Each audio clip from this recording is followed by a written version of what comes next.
It was a bitterly cold morning in New York City when the chauffeur-driven black car pulled into the school parking lot. Inside sat one of the city's most powerful men, Jonathan Pierce, a 45-year-old CEO known for building his billion-dollar tech empire from scratch. His world was governed by numbers, meetings, and deadlines. But on this day, it was not business that unsettled him. It was a single question from his 7-year-old daughter, Emma. She had tugged at his sleeve just before stepping out of the car. Her small voice trembled with sincerity. "Daddy, can she come to my birthday?" The question seemed simple, but the child she spoke of was not like the others. Her name was Lily. She was the quiet girl who always sat alone in the cafeteria, her shoes worn, her backpack torn. Teachers whispered that she lived with her grandmother after her parents abandoned her. She never brought lunch, only stared at the food others ate. For most children, she was invisible, but to Emma, she was not. Jonathan had built his empire on data, yet here was a situation that numbers could not explain. The request forced him to pause. He had planned a grand celebration. Balloons, entertainers, a guest list filled with the children of other CEOs, lawyers, and politicians. The event would reflect status. Appearances mattered. But Emma's innocent plea clashed with that image. Jonathan hesitated. In his world, invitations were transactions. But this was different. This was his daughter asking for kindness. The story of what happened next became one of those rare moments where wealth and power collided with humility and truth. 2. The following week, preparations for the birthday were underway. A luxury hotel ballroom had been booked. The cost exceeded what most families earned in a year. Staff moved like clockwork, arranging decorations and desserts imported from Europe. Jonathan's assistant handed him spreadsheets detailing guest arrivals. Yet in the midst of all the planning, Emma reminded him again, "Daddy, please don't forget Lily." It was no longer a request, it was a plea. Jonathan agreed, reluctantly. He instructed his driver to deliver a simple invitation card to Lily's grandmother's apartment. The building stood in a neighborhood far removed from luxury. Its walls were cracked, and its stairwells smelled of dampness and age. The grandmother, frail but proud, received the envelope with trembling hands. Inside, the golden invitation glittered under the dim light of their small room. For Lily, it was the first time she had ever been invited anywhere. But attending meant more than just showing up. She had no dress to wear, no shoes that looked decent. The grandmother spent her last savings at a thrift shop, finding a faded white dress that was slightly too big, but still clean. She polished Lily's old shoes until they shone as best as they could. The day of the birthday arrived. Cameras flashed as limousines lined up outside the hotel. Children in designer outfits spilled out, laughing. Parents exchanged business cards and compliments. The air smelled of wealth, of excess, of people living far above the ordinary struggles of life. And then Lily walked in. Her entrance was quiet, almost unnoticed at first. Her thrift store dress looked out of place among glittering gowns. Some parents frowned.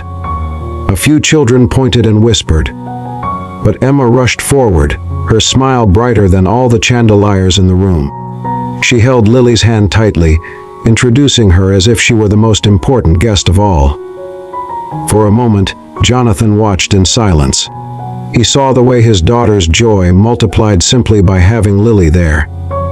Yet he also noticed the discomfort in the room, the sideways glances, the murmurs about inviting strangers. His world was built on reputation, and reputation was fragile. Then came the turning point. As the cake was rolled in, taller than most children and decorated with sparklers, the guests gathered around. The music played, the candles flickered. But when the slices were served, Jonathan noticed Lily hesitate. She held the plate, staring at the piece of cake as if it were a treasure. Instead of eating it, she carefully wrapped it in a napkin. Jonathan approached her, his voice low, his eyes questioning. "Why aren't you eating?" Lily looked up timidly. "It's for my grandma. She hasn't had cake in years." The room fell silent around them. Conversation stopped. Even the clinking of glasses seemed to fade.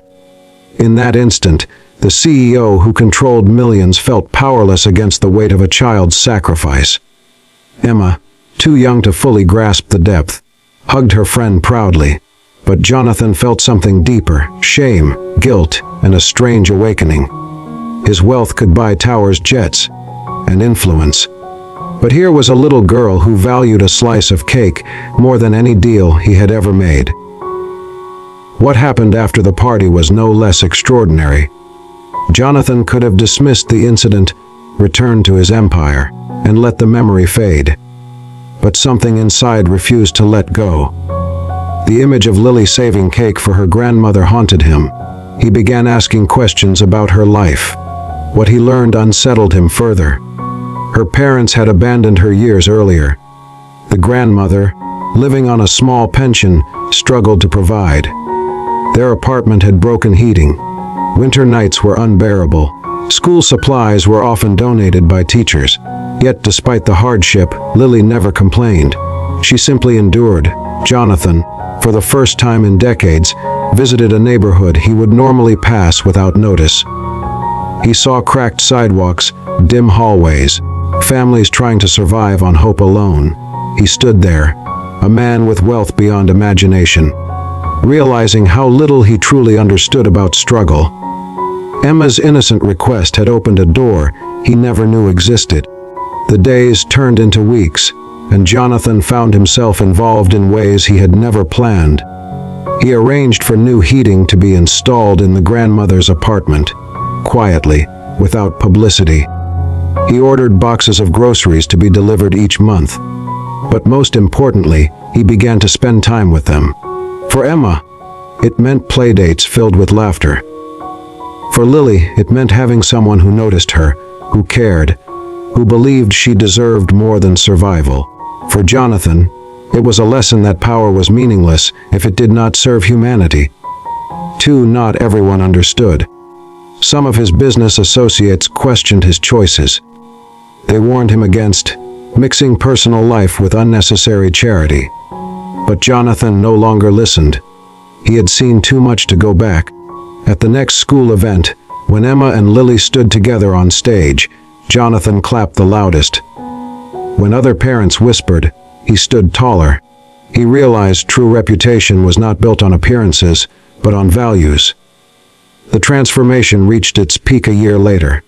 On Emma's next birthday, she didn't ask for a ballroom, entertainers, or imported cakes. She asked for something else.